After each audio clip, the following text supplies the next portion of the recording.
What's up, y'all? Y'all know who it is. Your boy JP, the install guy, hoping to make your install life a whole lot easier. Today, I'm going to show you how to bypass your Bose amplifier and add a 4-channel amp to your system. If these are the things that you're into, please consider subscribing or following, because that's what we do here at this channel. Anything car audio review or install related, that's what this channel is about.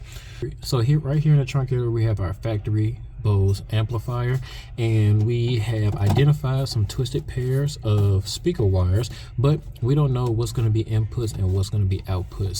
So we can actually figure this out a couple different ways. We can take our multimeter and we can meter one of these and see which ones gives us resistance, and then we can also use our speaker polarity tester and tone generator to pop the speaker, which will also give us our location, which is, so for those who don't have the wire diagram, I'm gonna show you how to find those wire colors. Start with this white and black twisted pair right here. Take our multimeter, turn it to resistance.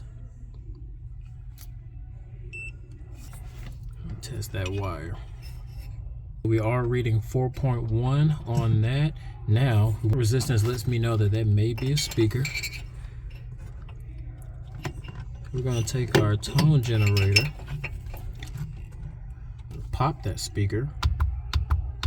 So pressing this once lets me hear that the speaker is popping inside the car, but if I press and hold this, it'll last for 5 minutes, and then I can go find my own location.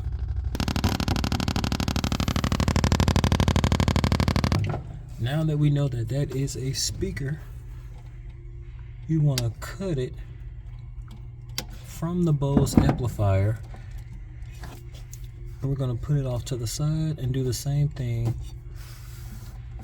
for all these speaker wires until we find the ones that we're looking for. So the reason that we're testing these wires before we cut them is because there are two sets of wires at a factory amp: input wires and output wires. The input wires are wires that's coming from the factory radio into the factory amplifier, giving the amp signal. The output wires are wires coming out of the factory amplifier going to the speaker. So the wires we want to go into our 4-channel amp is going to be the output wires from the factory amp. Now, the only real reason that I'm actually cutting these wires and splicing them like I'm doing is because I actually have a wire diagram. But for those who do not have one, there's no problem with unplugging the wire harness and back probing to find which pairs is going to be your speakers, as long as it's on the output side, and it's going to be our last rear speaker. So now that we found the front and rear speakers that we want to amplify with our 4-channel amp, we have to make sure we have the right polarity. So we want to use our polarity tester. We're going to press the button just one time so we can actually see in which way is our speaker moving. If our speaker is moving up or outward, then we know that our positive and negative is in the right polarity. If it's moving inward, then we have our positive and negative switched. As you can see, our speaker is moving down or inward. So that means that the positive test lead on the blue and the negative test lead on the orange are switched. The orange is going to be positive and the blue is going to be negative. So this method works perfect if you can physically see the speaker, because you can actually see it moving up and down. But if you have a speaker that's behind a door panel and you can't physically see it, then you should check out my other video that I posted where I teach you how to use certain tools to check the polarity of your speaker without being able to see it. But now, since we got all the right information like speaker wire colors, location, and polarity, we want to go ahead and take our 9-wire or speed wire, spin those wires together, slide on some heat shrink to the wires before we solder all of our connections, protect the connections with the heat shrink, and get all the speaker wire ran to the 4-channel amp.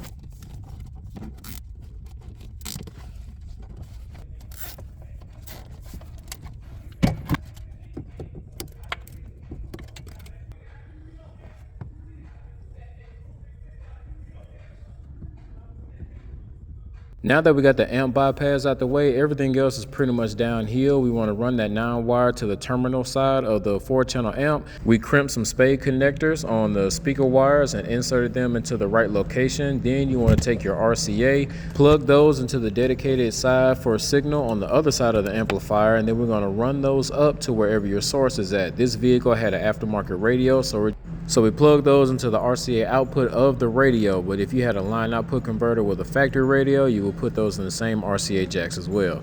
Now all you have to do is tune your amplifier and enjoy your music. I hope you guys found some type of value in the video. If you did, don't forget to hit that like button, subscribe, share, comment, join if you want to. Till next time, it's your boy JP signing out, telling y'all to keep going, keep growing, and have a blessed day. Peace.